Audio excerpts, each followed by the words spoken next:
Vous écoutez Samedi de lire avec l'auteur invité d'Amélie Boivin-Enfield. Je suis toujours accompagnée de mon auteur invité de cette semaine, Simon Roy. Et Simon, je vais qu'on continue de parler de Ma vie rouge Kubrick. Et tantôt, te parler de ta maman qui s'est suicidée pendant la période d'écriture.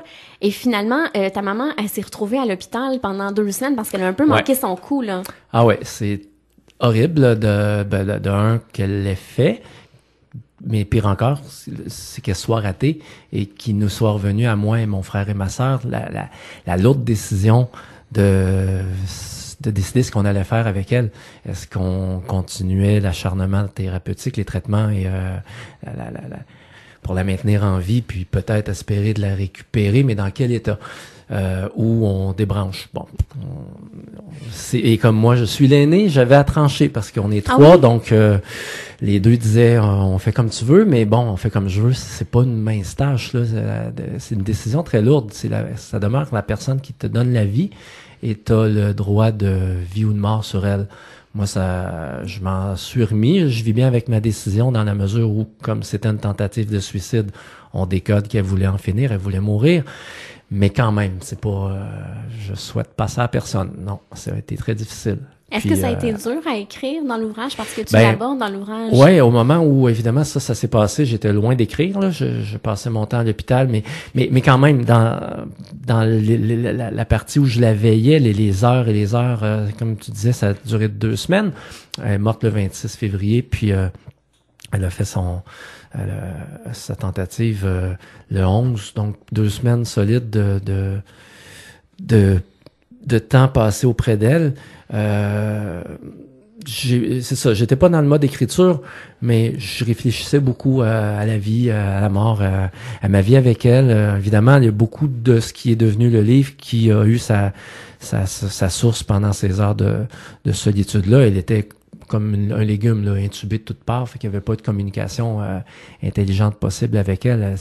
Parfois, elle ouvrait les yeux, on communiquait, je lui parlais, mais est-ce que le message se rendait complètement? Ça, c'est pas clair.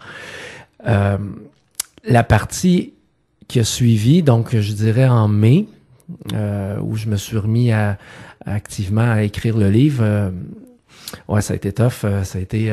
je me souviens de séances d'écriture dans mon sous-sol. Moi, j'écris avec un portable, donc le portable sur les genoux, puis je voyais à peine l'écran. Là. J'avais les yeux pleins d'eau, je pleurais pendant que j'écrivais certains passages plutôt difficiles. Mais au final, c'était une bonne chose. Ça a été une bonne chose que j'écrive cette partie-là. Ça a aidé à... C'est comme... Ça gardait un peu vivante? Ouais, c'est complètement ça. C'est un genre de non-acceptation de sa mort. Ça la gardait, c'est comme un fantôme finalement que je gardais dans le sous-sol avec moi quand je maintenais la communication active avec elle.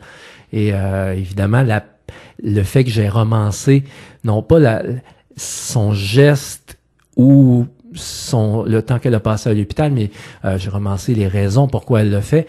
Ça a comme mis une distance entre l'horreur de la tragédie réelle puis moi finalement ça a comme un genre de bouclier qui aurait laissé passer des choses. C'est sûr qu'il faut accepter à un moment donné, il faut faire face, mais ça a vraiment fait dévier le pire du choc. Puis, bon, ça fait plus de 2 ans que c'est arrivé. Ouais, ça fait 2 ans. On est en 2015. Je vis bien avec ça, mais il faut pas que j'y pense trop. On en parle, puis en parlant, je suis en train de penser à Marc Bergevin et les Canadiens de Montréal pour essayer de me distraire moi-même. Parce que si je tombe trop là-dedans, ça revient comme un boomerang. Ça disparaîtra jamais là quand je replonge dans cet état, dans cette période-là qui était très pénible. C'est une des plus pénibles de ma vie là, de loin. C'est pas facile. Mais pourquoi le livre, voulu l'aborder dans l'ouvrage? Pardon? Pourquoi avoir voulu l'aborder dans l'ouvrage? T'aurais pu l'écrire J'avais juste pour pas toi, pas vouloir oui, j'aurais pu faire l'autruche, pas faire face, mais j'étais dans un truc d'écriture où il était question de violence, où il était question de mort, où il était question de relation parent-enfant. Puis là, la mienne de mère, elle venait de s'enlever la vie de manière violente. Donc, c'était de voir où ça pouvait mener, peut-être. Puis la raison dans le roman ou l'essai, dans Ma vie rouge Kubrick, la raison pourquoi ma mère s'est enlevée la vie, elle est fausse, mais en même temps réelle. Non, je m'explique. C'est que c'est un docteur qui a tué sa femme avec un marteau. Dans le livre, j'en ai fait les parents de ma mère. Mais c'est faux. Dans la vraie vie, c'est un cousin de ma grand-mère, le docteur Forêt. J'ai simplement changé son prénom. Mais il a vraiment tué sa femme. Et ça, c'est dans mon bagage génétique un peu lointain peut-être, mais et dans ma familiale.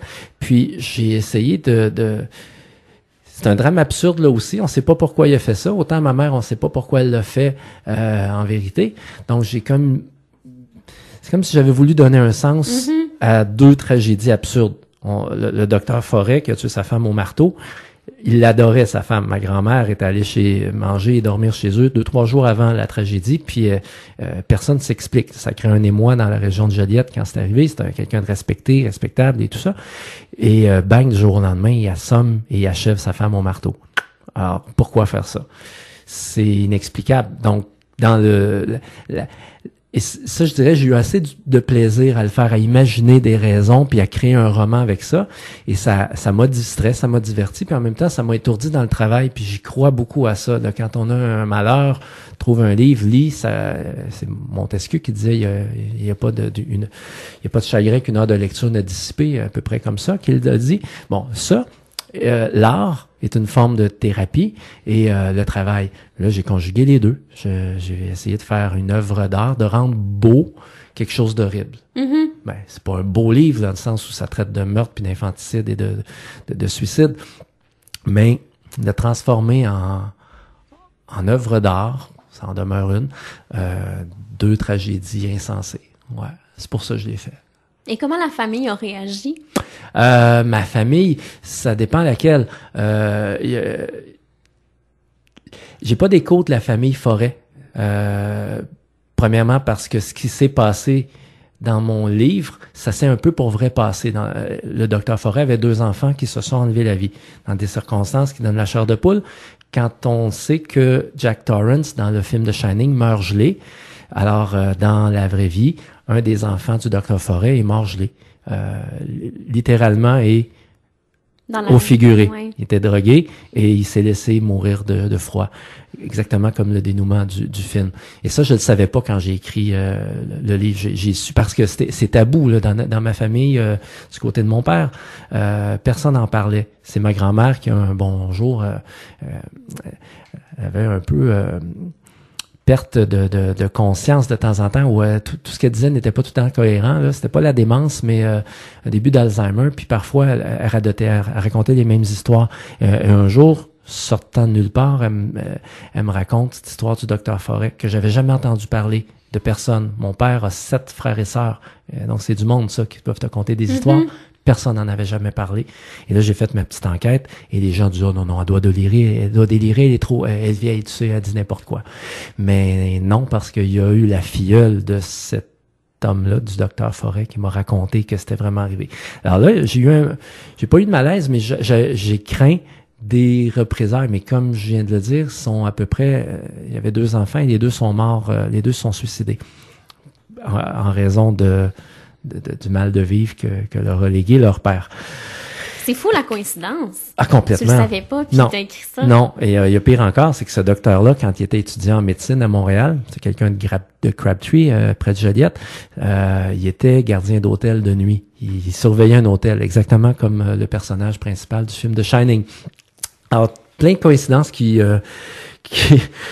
rendent la construction du livre encore plus bizarre, même si je le savais pas au moment où je l'ai écrit. C'est une coïncidence, vraiment.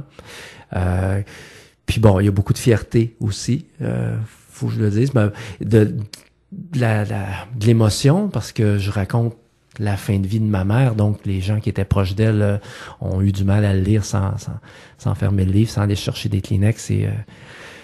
Mais en général, ouais, c'est ça me passe bien, ouais. Les gens sont contents. Mais c'est une super belle œuvre, la preuve de remporter le prix des libraires. Est-ce que ça t'a donné envie de retenter l'écriture?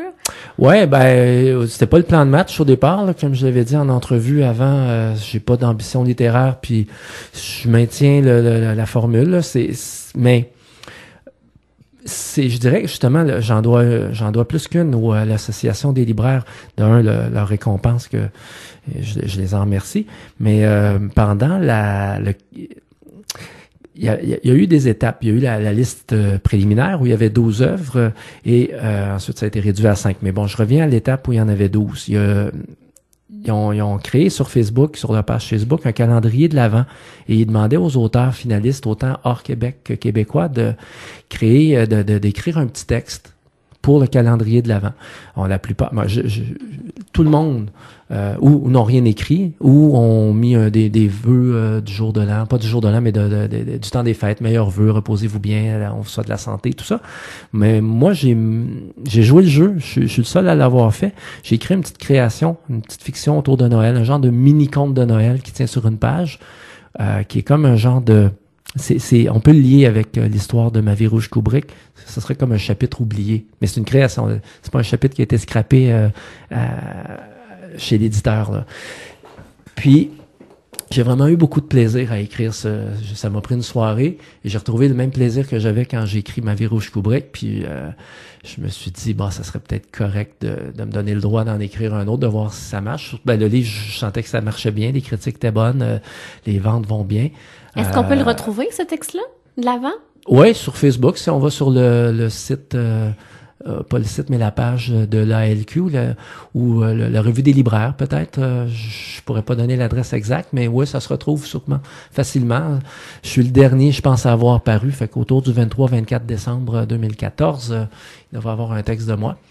Mais donc, ouais, depuis janvier, à temps perdu, là, puis ça a commencé de la même façon. C'était informe, je savais pas trop vers quoi ça allait. Je pitchais des trucs sur l'ordi autour du mensonge, puis je pense que la réception de mon livre a joué là-dessus. C'est que beaucoup de gens me questionnent sur ce qui est vrai, ce qui est pas vrai. Il y en a beaucoup qui prennent l'histoire comme étant toute authentique. Je viens de vous dévoiler que c'est pas le cas. Là. Le docteur Forêt n'est pas le père de ma mère. Mon vrai grand-père est un homme adorable. Mais donc, c'est autour de ça, sur le mensonge, en fait, l'imposture, la mythomanie. Puis pour ça, j'ai pensé à un personnage que je connais très bien, mon père. Autant le premier livre était sur ma mère, le deuxième, c'est pas le livre de mon père, mais ce serait comme une inspiration assez forte, ouais. Si tu me permets, Simon, on s'arrête et au retour, on parle de ton coup de cœur littéraire.